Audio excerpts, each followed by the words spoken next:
这场视讯会议包括日本仙台市市长俊和子、议长铃木勇志以及仙台台南友好交流促进协会会长等成员，这会甲市长委托分享将个别6点启动的台往来伫仙台上市。对此，市长特别感谢咱的友谊市用实际行动支持台南。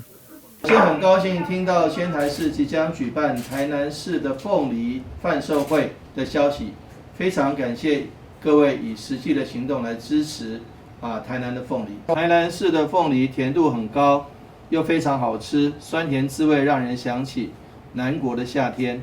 我有自信，仙台市民们一定会很喜欢的。今年4月，我曾经和俊市长分享过台南的凤梨汁，这个凤梨果干，这个凤梨酥，还有凤梨面，还有这个凤梨酵素，等等的产品。市长回信告诉我，说你们的职员都觉得很好吃，我觉得很开心。当然在2011年中日本大震灾的时候，那时候我们也接受了台南市市民非常许多的支援。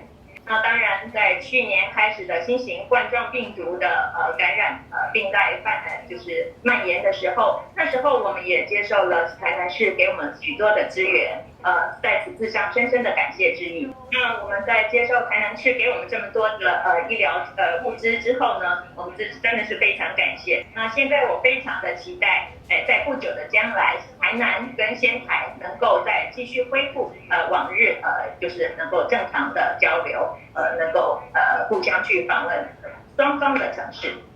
ご視聴どうぞ。受限疫情关系，所以双方借当地线顶交流。市长会长也特别促销6月开始台南山野的产季，嘛亲自品尝芳甜的滋味。小姐以后一定要互相访问交流，气氛相当热烈。台南新闻君及何乔邦采访报道。